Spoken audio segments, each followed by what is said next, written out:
Hi students, unit 4 electromagnetic induction and AC. इस unit में आज हम डिस्कस करने वाले हैं इलेक्ट्रोमैग्नेटिक इंडक्शन। एक बहुत ही इम्पॉर्टेंट फिनोमेना है, ये मैं आपको बताने वाला हूँ।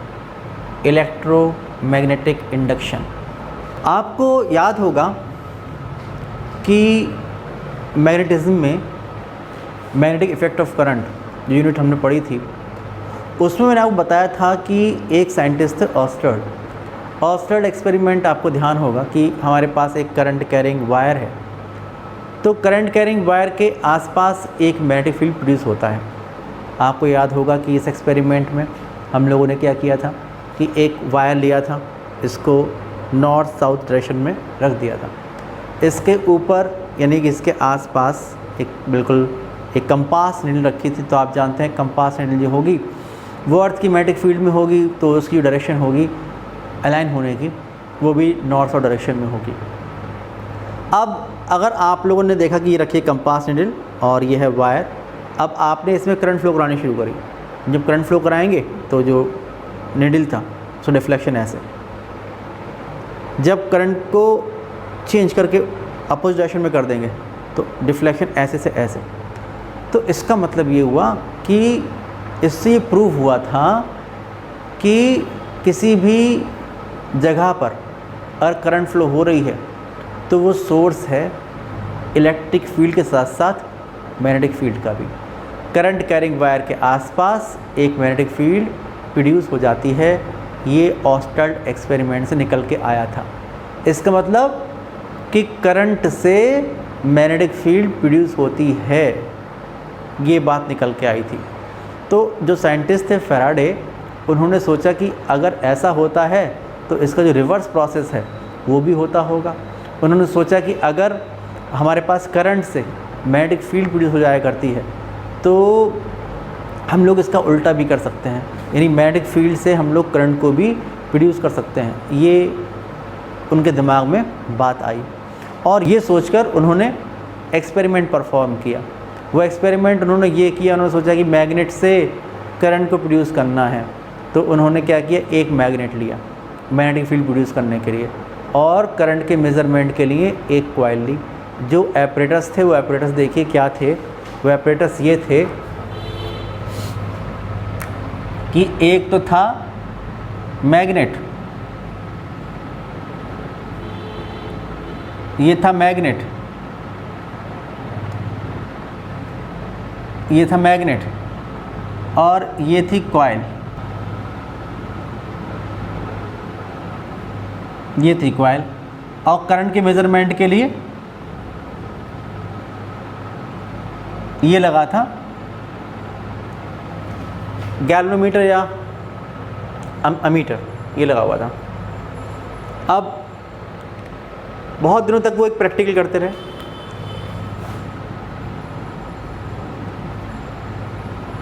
कोई डिफ्लेक्शन नहीं आया। इस मैग्नेट को लेकर और इस कॉइल को लेकर बहुत सारे एक्सपेरिमेंट परफॉर्म किए एक मैग्नेट से करंट को प्रोड्यूस करने के लिए, लेकिन करंट प्रोड्यूस नहीं हुई। लास्ट में वो परेशान हो गए, उन्होंने मैग्नेट को ऐसे फेंक दिया। जब प्रैक्टिकल सक्सेसफुल नहीं हुआ, फेंक दिया। जब फेंका कॉइल के पास मैग्नेट को, तो देखा कि इसमें डिफ्लेक्शन आया। जब डिफ्लेक्शन आया तो फिर उन्होंने उसी तरह से उस एक्सपेरिमेंट को परफॉर्म किया। इस तरह परफॉर्म किया एक्सपेरिमेंट को। उसके 4 स्टेप हैं, वो 4 स्टेप मैं आपको बताता हूँ। स्टेप 1,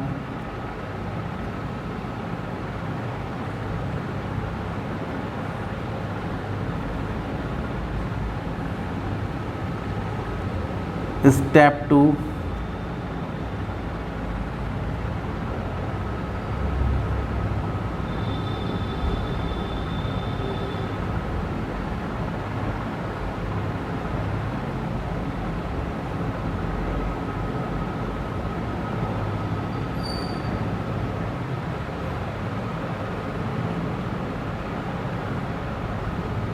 स्टेप 3,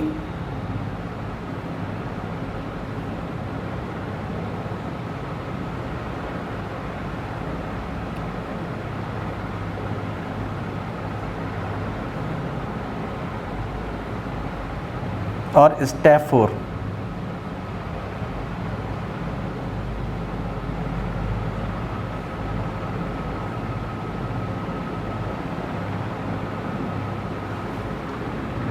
स्टेप 4, ये 4 स्टेप थे। सबसे पहला उन्होंने ये किया कि ये मैग्नेट लिया और नॉर्थ पोल को रखा इस कॉइल के सामने। ये कॉइल है कॉइल सी, यहाँ रखा। अब जब नॉर्थ पोल को सामने रखकर इन्होंने मैग्नेट को चलाया इस तरफ, तो इसमें करंट फ्लो हुई ऐसे,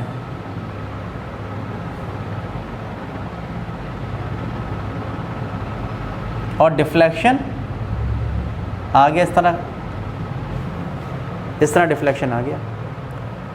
उसके बाद फिर नॉर्थ पोल ये है और साउथ पोल ये है, फिर ये मैग्नेट को ले गए इस तरह से। तो इन्होंने देखा कि अब जो डिफ्लेक्शन था वो चेंज हो गया, करंट की डायरेक्शन जो थी वो हो गई अब ऐसे। ये तो डिफ्लेक्शन ऐसे हो गया। जब डिफ्लेक्शन ऐसे हो गया फिर उन्होंने अब मैग्नेट को चेंज कर लिया, मतलब उलट दिया, नॉर्थ की तरफ साउथ कर दिया। तो अब साउथ पोल और ये नॉर्थ पोल, अब ये ले गए इधर। तो देखा डिफ्लेक्शन जो था वो इसी तरह से, करंट की डायरेक्शन ऐसी रही। ये डायरेक्शन रही करंट की और डिफ्लेक्शन इसी तरफ रहा। फिर 4th स्टेप में इन्होंने साउथ पोल को इधर रखकर और नॉर्थ को यहाँ रखकर ये दूर ले गए मैग्नेट को। जब ये दूर ले गए तो फिर देखते हैं कि अब डिफ्लेक्शन जो था वो चेंज हो गया, डायरेक्शन करंट की चेंज हो गई। ये तो डिफ्लेक्शन ऐसे हो गया। और इस तरह से ये जो 4 स्टेप दिखाए हैं मैंने इनके एक्सपेरिमेंट के, इसमें इन्होंने ऐसा कर दिया कि मैग्नेट की हेल्प से इस कॉइल में करंट को प्रोड्यूस कर दिया। तो ये जो फिनोमेना है ये है इलेक्ट्रोमैग्नेटिक इंडक्शन। बताऊंगा इसके बारे में डिटेल में भी आप लोगों को। इसका एक्सप्लेनेशन ये है, उन्होंने ये कहा कि अगर आपके पास ये एक क्लोज रिंग है,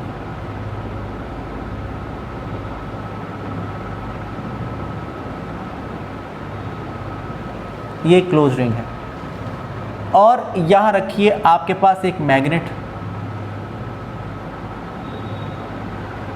ये रखिए एक मैग्नेट, सपोज ये इसका नॉर्थ पोल है, तो यहाँ का साउथ पोल होगा, ये होगा। और सामने एक लूप रखा हुआ है, क्लोज लूप। जो ये मैग्नेट है इससे मैग्नेटिक फील्ड लाइंस निकल रही होंगी।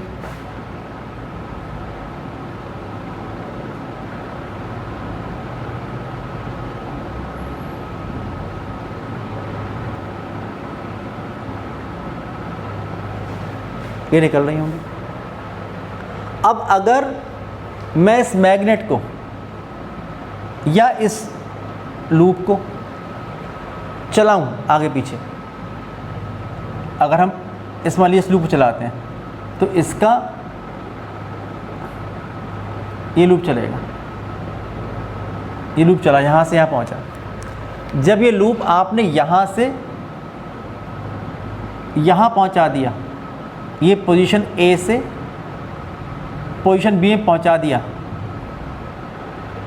ये तो आप देख रहे हैं कि जो magnetic flux linked with the loop था उसमें चेंज हो रहा है। अगर आप लोग इसको यहाँ रख रहे हैं तो आप देखिए बहुत ज़्यादा फ्लक्स लिंक्ड है इससे। 1 2 3 4 5 6 लाइन पास हो रही है, 6 फ्लक्स लाइन पास हो रही हैं। जब मैं यहाँ से यहाँ लेके गया तो आप देखिए केवल एक ही लाइन पास हो रही है। फिर जब मैं यहाँ से यहाँ लेके आऊँगा तो फिर से 1 से 6 हो जाएंगी। तो आप देखेंगे कि जो मैग्नेटिक फ्लक्स है इससे लिंक्ड उसमें लगातार चेंज होगा। तो इन्होंने यही बात बताई।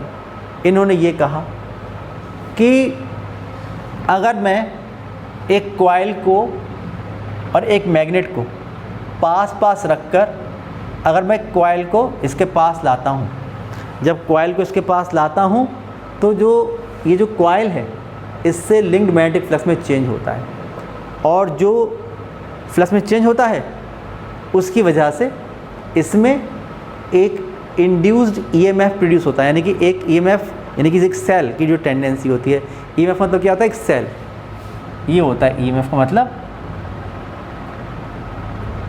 कि एक सेल की तरह बिहेवियर, ये स्मॉल ई मान लीजिए, ये प्रोड्यूस हो जाता है, ये इंड्यूस हो जाया करता है। मतलब ये हुआ कि इसके अंदर कोई सेल लगा नहीं है, लेकिन फिर भी यहाँ पर एक ऐसा सोर्स इंड्यूस हो जाता है जो क्लोज सर्किट में चार्ज को फ्लो करा सकता है। इसको हम इंड्यूस्ड ईएमएफ कहते हैं, और इस इंड्यूस्ड ईएमएफ की वजह से जो करंट फ्लो होती है उसको हम इंड्यूस्ड करंट कहते हैं। तो उन्होंने ये कहा कि अगर मैं इस मैग्नेट को इस कॉइल के पास रखकर मूव कराता हूँ, जैसे कि आप देखिए ऐसे कराया, ये ऐसे कराया, ये उलट दिया, फिर ऐसे कराया, फिर ऐसे कराया, तो जो ये कॉइल है इससे लिंक्ड मैग्नेटिक फ्लक्स में चेंज होता है। जब चेंज होता है तो फिर इस सर्किट में एक इंड्यूस्ड ईएमएफ प्रोड्यूस हो जाया करता है और इंड्यूस्ड करंट फ्लो होने लगती है। सही है, ये होता है। आप देखिए इसके बारे में लॉज हैं, फैराडेज लॉज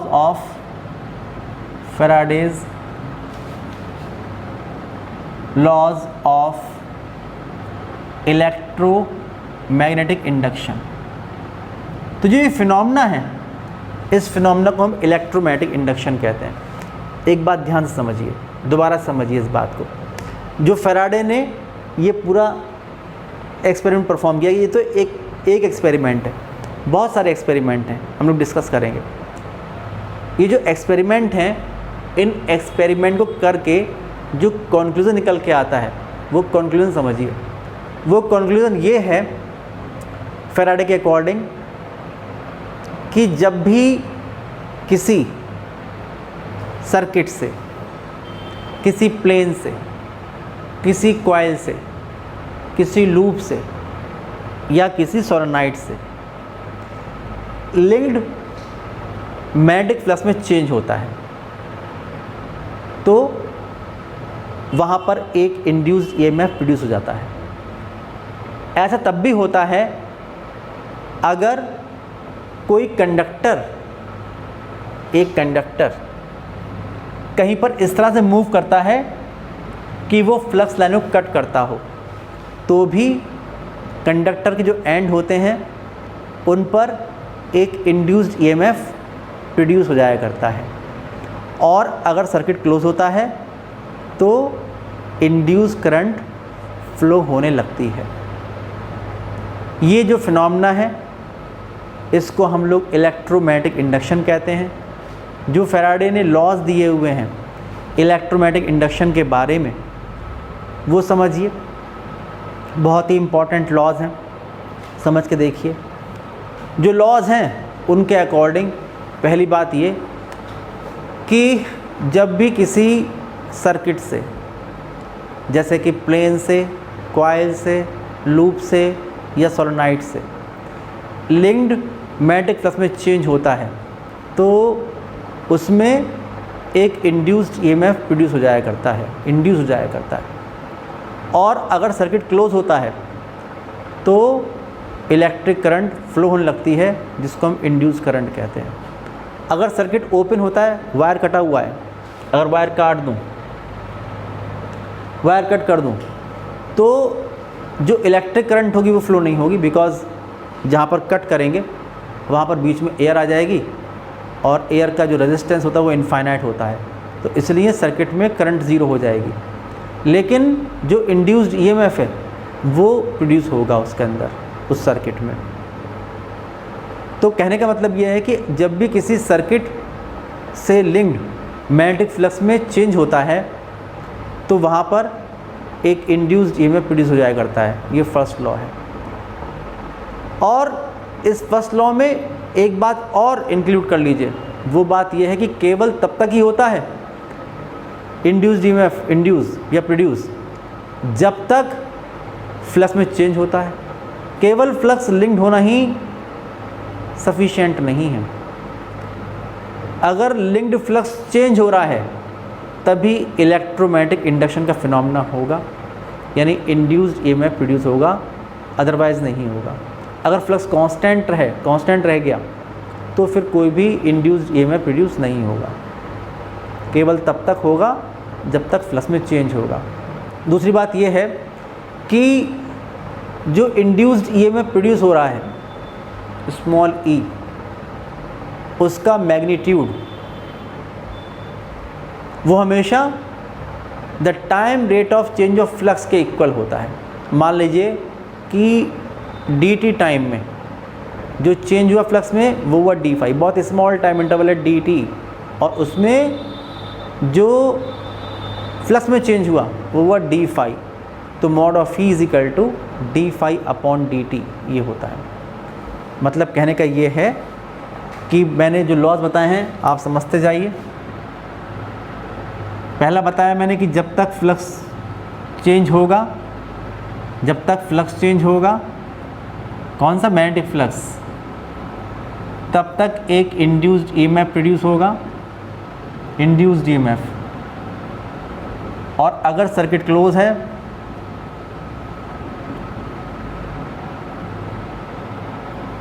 तो इंड्यूस करंट फ्लो होगी।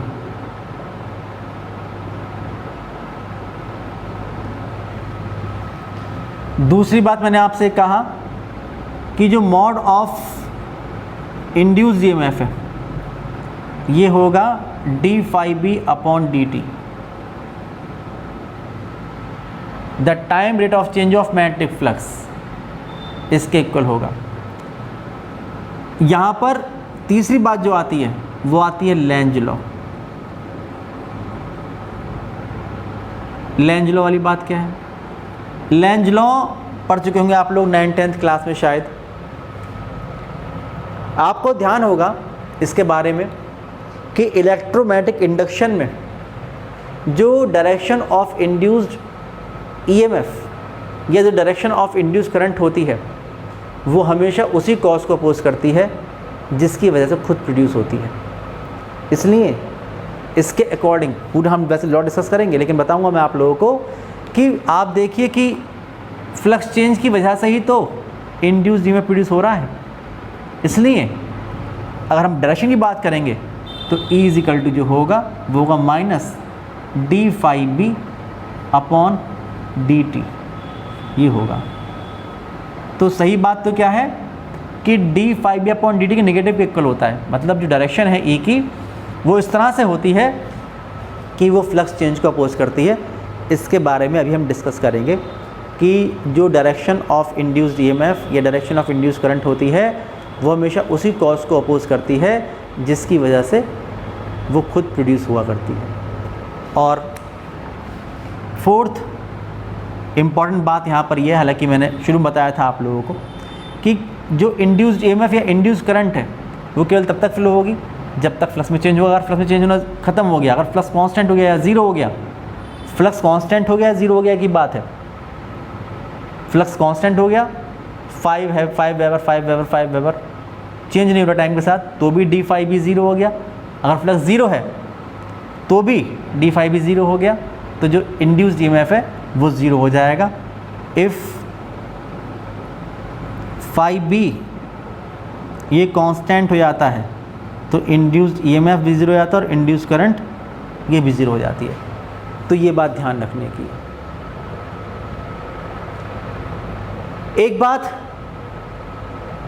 हम आपको बता दें कि आप लोग पढ़ चुके हैं कि जो मैग्नेटिक फ्लक्स होता है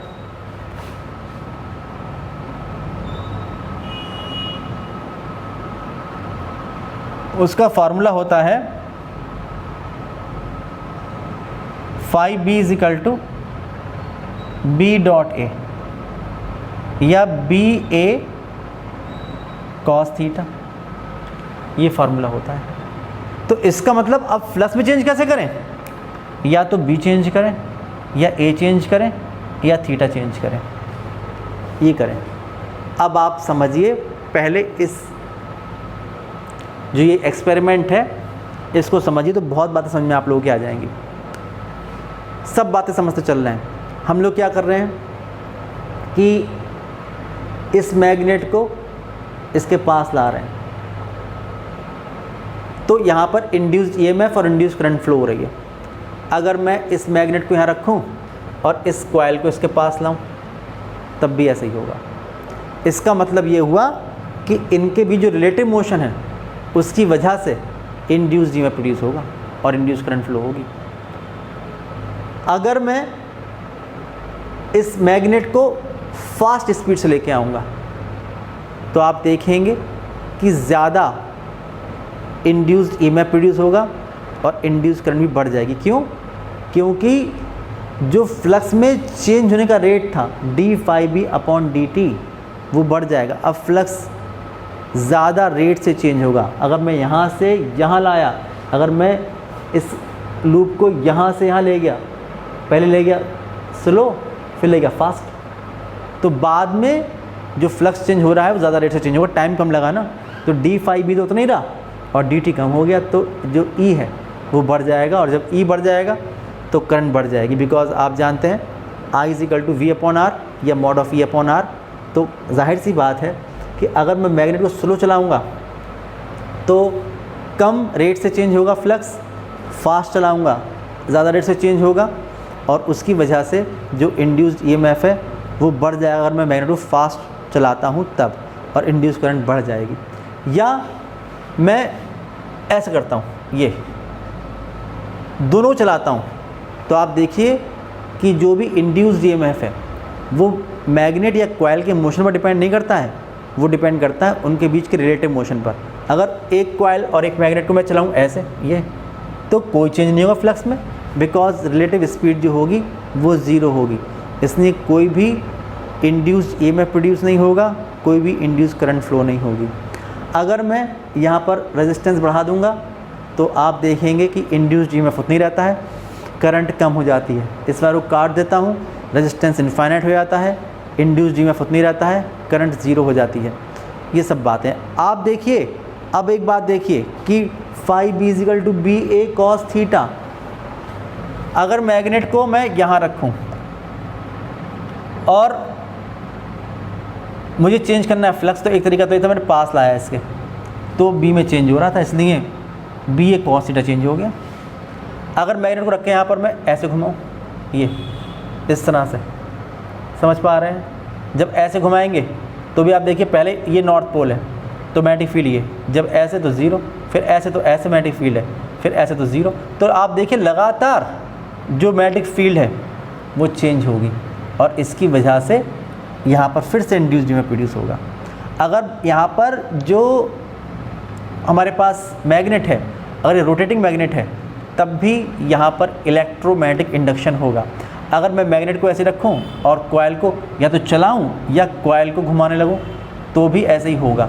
इससे लिंक जो मैग्नेटिक फ्लक्स होगा वो लगातार चेंज होगा। ठीक है, ऐसा होगा। जो कॉन्टैक्ट एरिया है, अगर जो कॉन्टैक्ट एरिया है यहाँ पर आप देख रहे हैं कॉन्टैक्ट एरिया, अगर मैं उसमें चेंज करने लगूँ तो भी आप देखेंगे कि फ़ाई चेंज होगा। अगर cos θ आप देखिए कि यहाँ पर ये दो हॉर्सशू मैग्नेट के पोल्स हैं, नॉर्थ पोल साउथ पोल, इसके बीच में एक कॉइल रखी है, मैं घुमाने लगूँ उसको तो आप देखेंगे कि जो थीटा है वो लगातार चेंज होगा। जब थीटा चेंज होगा यानी कि क्या हुआ, जैसे मैंने बताया था कि हमारे पास ये एक मैग्नेटिक फील्ड है और यहाँ पर एक कॉइल रखी हुई है, ये फील्ड है और ये रखी है कॉइल, मैं घुमा लूँगी इसको इस तरह से, तो आप देखेंगे कि जो भी फ्लक्स इससे लिंक्ड है वो चेंज होगा और जब फ्लक्स चेंज होगा तो वहाँ पर एक इंड्यूस्ड ईएमएफ प्रोड्यूस हो जाएगा और इंड्यूस करंट फ्लो होने लगेगी। अगर ये एक मैग्नेटिक फील्ड है, मैं एक लूप को लाता हूँ, यहाँ लाया निकाल के बाहर ले गया, फिर यहाँ लाया फिर बाहर ले गया, फिर यहाँ लाया फिर बाहर ले गया, तो आप देखेंगे कॉन्टैक्ट एरिया में चेंज होगा। जब कॉन्टैक्ट एरिया बदलेगा तो फ़ाई भी बदलेगा। तो बहुत सारे तरीके हैं कि हम लोग फ्लक्स को चेंज कर सकते हैं।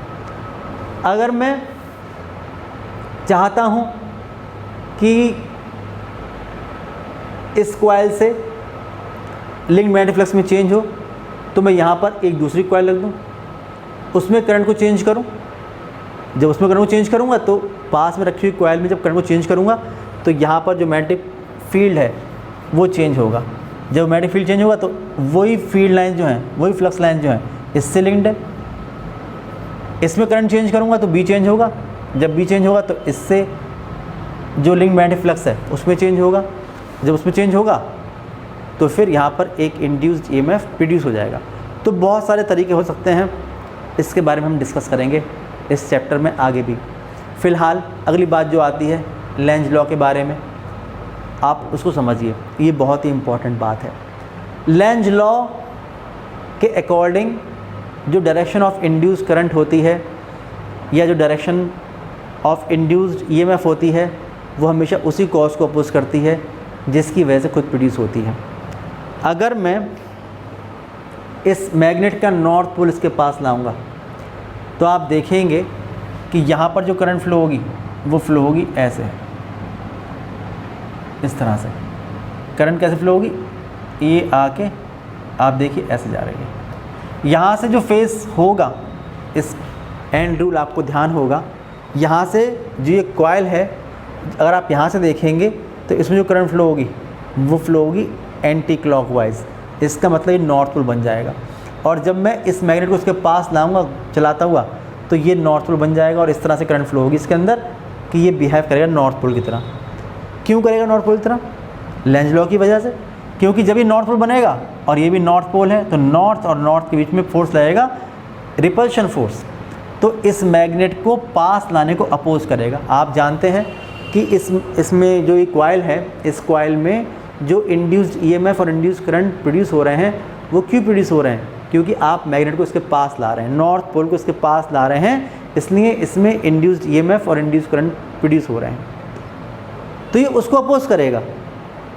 नॉर्थ पोल और नॉर्थ पोल में रिपल्शन फोर्स लगेगा, तो जब पास लाएंगे तो आप देखेंगे जो रिपल्शन फोर्स है वो इस मैग्नेट के नॉर्थ पोल को पास लाने को अपोज करेगा। ये लेंज लॉ है। जब हम लोग सोचेंगे चलो भाई फोर्स लग रहा है बैकवर्ड डायरेक्शन में और आप मैग्नेट को लेंगे बैकवर्ड डायरेक्शन में, तो करंट जो होगी वो अपना डायरेक्शन चेंज कर देगी और आप देखेंगे एंड रूल से तो यहाँ पर जो करंट होगी अब फ्लो होगी ऐसे, ये साउथ पोल बन जाएगा। देख रहे हैं ना, ये जैसे आपने इस मैग्नेट को ऐसे चला रहे थे तो रिपल्शन फोर्स रहा था, जैसे आप ऐसे चलाना शुरू करेंगे, दूर ले जाना शुरू करेंगे नॉर्थ पोल को, तो ये साउथ पोल बन जाएगा। और जैसे साउथ पोल बनेगा तो साउथ और नॉर्थ में अट्रैक्शन होगा। तो जब आप मैग्नेट को नॉर्थ पोल को दूर ले जा रहे हैं तभी तो यहाँ पर इंड्यूस्ड ईएमएफ और इंड्यूस्ड करंट प्रोड्यूस हो रही है। लेकिन यहाँ पर जो पोलैरिटी है इसकी वो साउथ पोल की तरह हो गई, इस तरह से होगी कि साउथ पोल बन जाए, तो साउथ और नॉर्थ में अट्रैक्शन फोर्स लगेगा, तो ये नॉर्थ पोल के दूर ले जाने को अपोज करेगा इस केस में।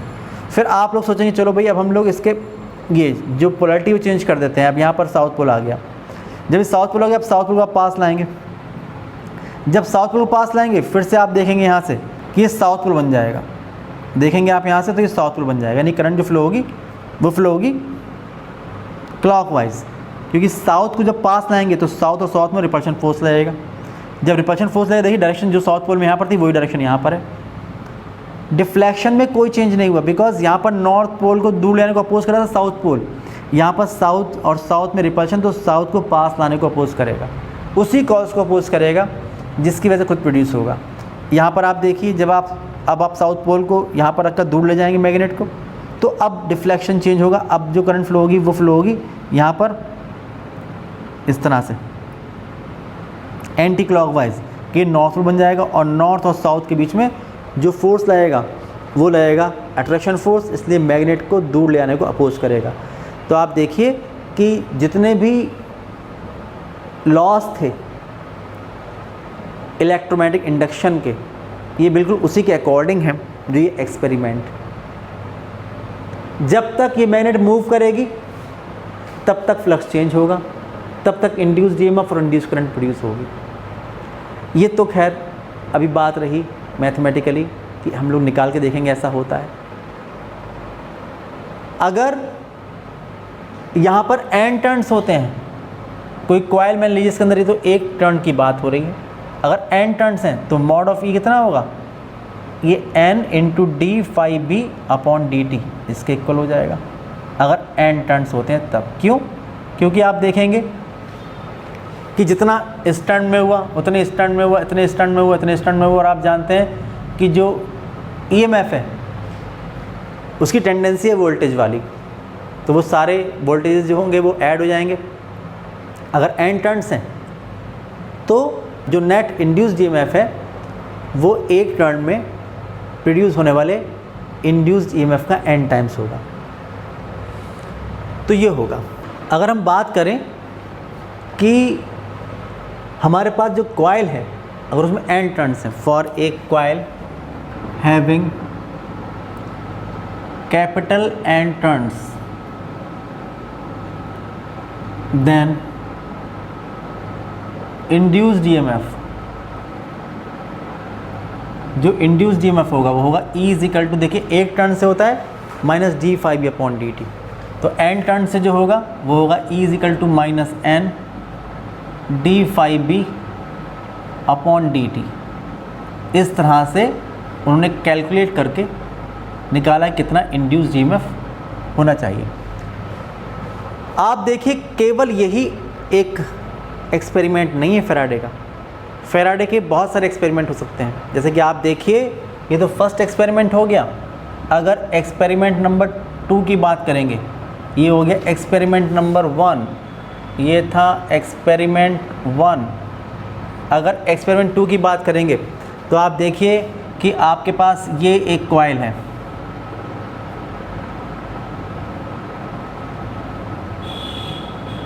ये एक कॉइल है।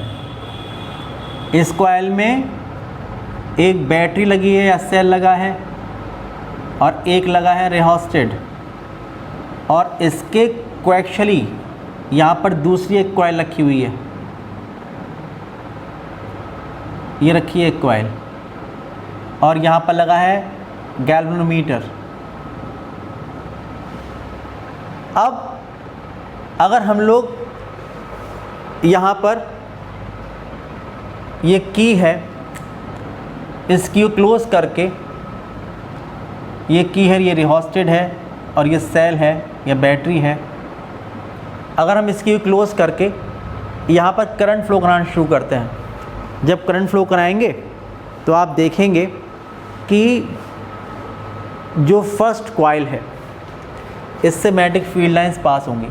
ये जब मैग्नेटिक फील्ड लाइंस पास होंगी तो वो फील्ड लाइंस या फ्लक्स लाइन जो होंगी वो सेकंड कॉइल से भी एसोसिएटेड होंगी, उससे भी लिंक्ड होंगी। इससे जो मैग्नेटिक फ्लक्स है लिंक्ड वो बढ़ जाएगा और इसमें करंट फ्लो होने लगेगी। इस तरीके से ये होगा। लेकिन अगर आपने इसको चेंज नहीं किया तो जो फ्लक्स लाइन्स हैं वो कांस्टेंट हो जाएंगी और इसमें जो मैग्नेटिक फ्लक्स इससे लिंक्ड है वो कांस्टेंट हो जाएगा, तो करंट ज़ीरो हो जाएगी फिर इसी फ़ौरन ही। ये अगर आप चाहते हैं कि इसमें ये होती है प्राइमरी कॉइल, ये होती है प्राइमरी कॉइल, ये होती है सेकेंडरी कॉइल। अगर आप चाहते हैं कि इसमें इंड्यूस्ड EMF और इंड्यूस्ड करंट लगातार प्रोड्यूस होती रहे तो इसके लिए आप लोगों को रिहोस्टेट से लगातार इसमें करंट चेंज करती रहनी पड़ेगी। आप लगातार करंट चेंज करते रहेंगे तो वहाँ पर एक इंड्यूस्ड EMF प्रोड्यूस होता रहेगा और इंड्यूस्ड करंट फ्लो होती रहेगी। तो इसका मतलब ये हुआ ये एक्सपेरिमेंट अलग नहीं है।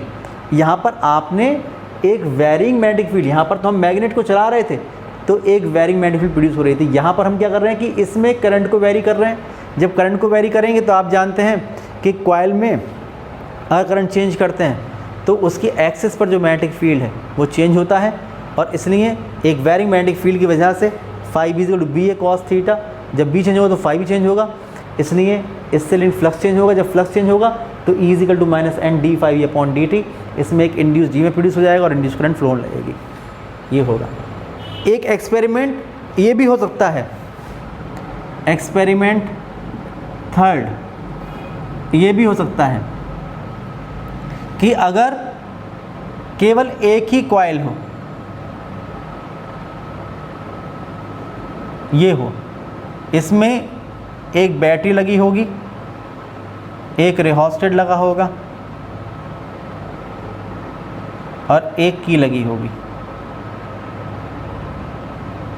अब हम लोग की क्लोज करके और रिहोस्टेट से आप देखिए कि जब करंट चलेगी इसमें इस तरह से, ये करंट चल रही। अब हम रिहोस्टेट से अगर इसमें करंट को चेंज करेंगे तो आप देखेंगे कि यहाँ पर जो मैग्नेटिक फील्ड लाइंस हैं, बी चेंज होगा। जब बी चेंज होगा तो इसी कॉइल से जो लिंक मैग्नेटिक फ्लक्स है उसमें चेंज होगा, और जब इसी कॉइल से लिंक मैग्नेटिक फ्लक्स में चेंज होगा तो इसमें भी एक इंड्यूस्ड ईएमएफ प्रोड्यूस हो जाएगा जो मेन करंट को अपोज करेगा, मेन करंट के चेंज को अपोज करेगा। इसको हम पढ़ेंगे आगे। तो ये भी एक एक्सपेरिमेंट हो सकता है। मैंने एक बताया आप लोगों को कि अगर हमारे पास नेक्स्ट एक्सपेरिमेंट देखें, एक्सपेरिमेंट नंबर 4 इससे रिलेटेड। वो एक्सपेरिमेंट ये है कि अगर आपके पास ये नॉर्थ पोल है और ये साउथ पोल है और यहाँ पर एक कॉइल है, ये एक कॉइल है, और इस कॉइल को अगर आप रोटेट करें इसके अंदर इस तरह से घुमाएं, ये घूमे यहाँ पर, तो आप देखेंगे फील्ड में जो कॉइल रखी है उसका एरिया ए है, वो लगातार रोटेट करेगी तो कॉस थीटा लगातार चेंज होगा, कॉस ओमेगा टी हो जाएगा। अगर ये ओमेगा एंगुलर स्पीड से घूम रही होगी तो यहाँ पर आ जाएगा कॉस ओमेगा टी। और उस केस में आप देखेंगे कि इस कॉइल में यहाँ पर करंट फ्लो नहीं हो रही है ऑलरेडी, तो आप देखेंगे यहाँ पर एक इंड्यूस ईएमएफ प्रोड्यूस हो जाएगा। अगर कॉइल क्लोज होगी तो यहाँ पर एक इंड्यूस करंट भी फ्लो होने लगेगी। तो ये इस तरह के बहुत, ये केवल ऐसा नहीं कि ये 4 एक्सपेरिमेंट्स हो सकते हैं, इस तरह के बहुत सारे एक्सपेरिमेंट हो सकते हैं। आप देखो नेक्स्ट एक्सपेरिमेंट ये हो सकता है कि आप देखें भाई कि यहाँ पर एक वायर है, इसमें करंट फ्लो हो रही है, या भी करंट नहीं है, यहाँ पर एक लूप रखा हुआ है, क्लोज लूप। अब अगर आप यहाँ पर करंट को चेंज करोगे, यहाँ पर हम लोग करंट को चेंज कर रहे हैं, वेरिंग करंट है। जब वेरिंग करंट होगी तो करंट डायरेक्शन ये पॉइंट ये right hand palm rule first से अगर आप बी देखोगे तो बी किस तरफ होगा, बी अपवर्ड डायरेक्शन में होगा। अगर आप लोग यहाँ से करंट को इंक्रीज़ करते हैं तो बी क्या होगा, इंक्रीज़ होगा। सही है ना। अगर हम लोग आई को बढ़ाएंगे तो जो बी है, B equal to mu naught upon 2 pi I by R, formula पढ़ चुके हैं आप लोग, तो बी बढ़ जाएगा। जब बी बढ़ेगा किस तरफ, आउटवर्ड डायरेक्शन में, तो इस लूप से जो ये हमारे पास लूप है इससे लिंक जो फ्लक्स है वो बढ़ेगा किस तरफ, बाहर की तरफ। तो जो इंड्यूस करंट होगी वो उस फ्लक्स को बढ़ने को अपोज करेगी। इसका मतलब कैसे फ्लो होगी, ये होगी इंड्यूस करंट आई डैश। आप सोचेंगे क्यों, इसलिए क्योंकि जब B बढ़ेगा तो B इंटू ए बढ़ेगा बाहर की तरफ, लेकिन इंड्यूस करंट उसी कॉज को अपोज करती है जिसकी से प्रोड्यूस होती है। इंड्यूस करंट क्यों प्रोड्यूस हो रही है, क्योंकि आउटवर्ड फ्लक्स बढ़ रहा है, तो आउटवर्ड फ्लक्स को बढ़ने को अपोज करेगी, तो इस तरह से फ्लो होगी ये, जिससे कि B इनवर्ड प्रोड्यूस हो, B को कम करने की कोशिश करेगी। इसलिए ये तब तक होगा जब तक करंट बढ़ेगी। अगर करंट को आपने स्टेशनरी कर दिया तो आई में चेंज नहीं होगा, तो ये बी चेंज नहीं होगा। जब बी चेंज नहीं हो तो बी इंटू ए चेंज नहीं होगा। जब बी इंटू ए चेंज नहीं होगा, फाई चेंज नहीं होगा। जब फाई चेंज नहीं होगा तो डी फाई बी जीरो हो जाएगा, तो इंड्यूस्ड ईएमएफ जीरो हो जाएगा, तो करंट जीरो हो जाएगी। अगर हम लोग करंट को कम करेंगे तो बी कम होगा। जब बी कम होगा तो बी डॉट ए कम होगा। जब बी डॉट ए कम होगा तो करंट फ्लो होगी ऐसे, ये एंटी क्लॉकवाइज, जिससे कि बी बढ़े, फ्लक्स के कम होने को अपोज करेगी। ये सब बातें भी हम लोग आगे भी करने वाले हैं। उसके बाद देखिए, अब हम बात करने वाले हैं expression for induced EMF, induced current and induced charge.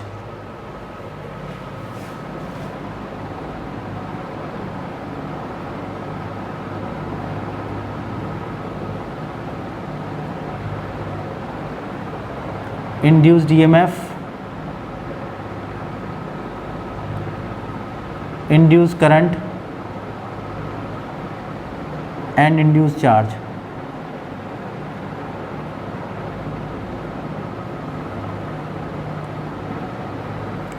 आपके पास एक कॉइल है, ये है या ये है या वो है, कोई भी कॉइल है। For a coil having n turns, for a coil having capital N turns and ohmic resistance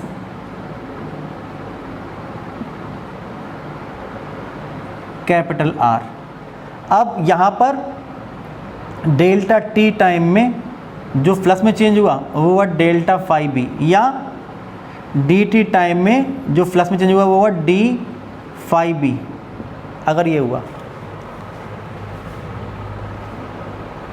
इतने टाइम में इतना फ्लक्स चेंज होता है, इतने टाइम में इतना फ्लक्स चेंज होता है, तब आप देखिए क्या होगा। पहली बात कि इंड्यूस्ड ईएमएफ कितना होगा।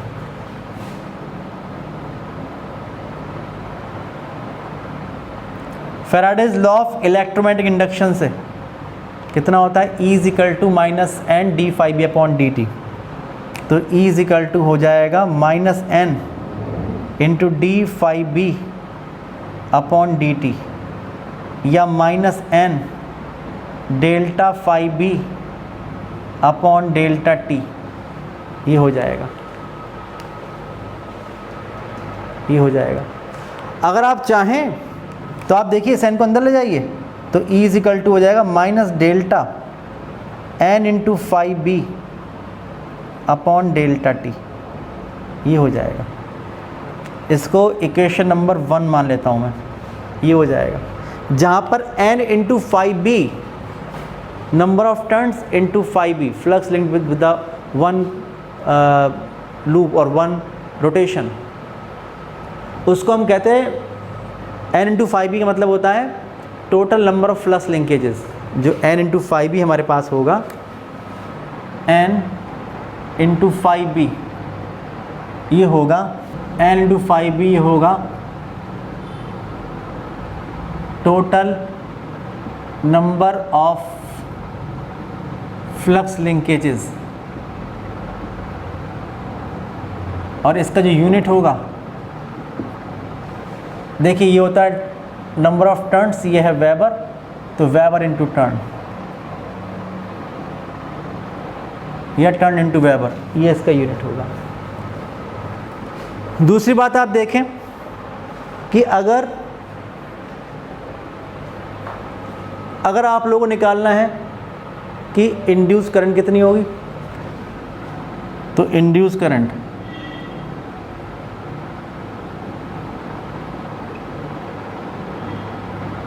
तो आप जानते हैं कि अगर रेजिस्टेंस R है इस कॉइल का, तो I इज इक्वल टू होता है V अपॉन R।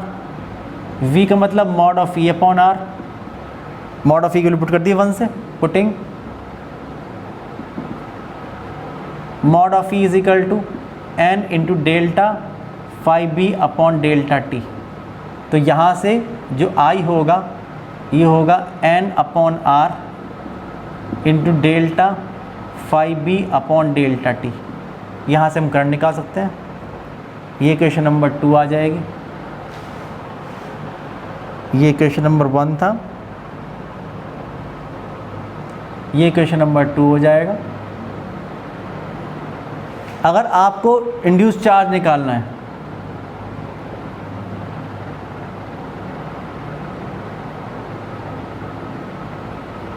तो Q is equal to I T.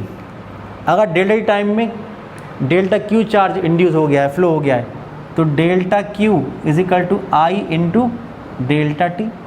I की पुट कर दीजिए यहाँ से, तो delta Q is equal to I की जगह N upon R into delta phi B upon delta T into delta T. इससे कैंसिल, तो delta Q is equal to N upon R into delta phi B. ये हो जाएगा। ये equation number 3 हो जाएगी। सही है भाई, ये हो जाएगा इक्वेशन नंबर 1, 2 एंड 3। ये 3 इक्वेशन बहुत ही इंपॉर्टेंट है। आप देखें, ये क्वेश्चन अगर मैं आपसे पूछूं कि हम लोग क्या कर रहे हैं, हम लोग इस एक्सपेरिमेंट को देखिए। एक्सपेरिमेंट नंबर 1, मैग्नेट को पहले लाते हैं स्लो स्पीड से, फिर लाते हैं फास्ट स्पीड से, अगर हम लोग स्लो लाएँ फास्ट लाएँ, अब आपसे पूछा जाए कि इंड्यूस्ड ईएमएफ, इंड्यूस करंट और जो इंड्यूस चार्ज है, जो चार्ज फ्लो हुआ है, उसमें से कौन सी क्वांटिटी किस तरह से चेंज होगी, तो आप समझ सकते हैं इस बात को। अगर हम लोग देखिए एक प्लेस से दूसरे प्लेस तक ले जाते हैं और स्पीड बढ़ा देते हैं, तो आप देखेंगे फ्लक्स में चेंज तो उतना ही हुआ, डेल्टा फाई तो उतना ही हुआ, डेल्टा फाई भी तो उतना ही हुआ, लेकिन डेल्टा टी कम हो गया फास्ट लाने में। तेज़ लाए ना, टाइम कम लगा, तो डेल्टा फाई भी वही रहा और डेल्टा टी कम हो गया। तो the rate of change of flux delta phi B upon delta T, ये क्या हो गया, बढ़ गया, ठीक है ना। ज़्यादा रेट से फ्लक्स चेंज हुआ तो delta phi B upon delta t बढ़ गया। जब delta phi B upon delta t बढ़ गया तो आप देख रहे हैं कि जो इंड्यूस्ड ईएमएफ होता है वो the rate of change of flux delta phi B upon delta t depend करता है, इसलिए अगर ये बढ़ जाएगा तो जो इंड्यूस्ड ईएमएफ बढ़ जाएगा। आप देखिए जो करंट है वो I equal to N upon R delta phi B upon delta T, ये भी इस पर डिपेंड करता था, और ये जो है ये भी delta phi B upon delta t पे डिपेंड करती है, और ये बढ़ रहा है, इसलिए जो इंड्यूस करंट है वो भी बढ़ जाएगी। लेकिन जो चार्ज है वो केवल डेल्टा फाई पर डिपेंड कर रहा है, अपॉन डेल्टा टी नहीं, डेल्टा फाई बी केवल चेंज इन फ्लक्स पर डिपेंड कर रहा है। और आप देख रहे हैं कि जो फ्लक्स में चेंज हुआ है, चाहे हम स्लो लाएँ चाहे फास्ट लाएँ, अगर एक प्लेस से दूसरे प्लेस तक आप ले जा रहे हैं तो फ्लक्स में चेंज जो होगा वो सेम होगा। इसलिए जो चार्ज है, जो चार्ज फ्लो हुआ है, जो चार्ज इंड्यूस हुआ है, उसमें कोई चेंज नहीं होगा। तो आज के वीडियो में इतने रखते हैं, नेक्स्ट वीडियो में जो रिमेनिंग टॉपिक्स हैं उनको डिस्कस करेंगे। तब तक के लिए बाय बाय।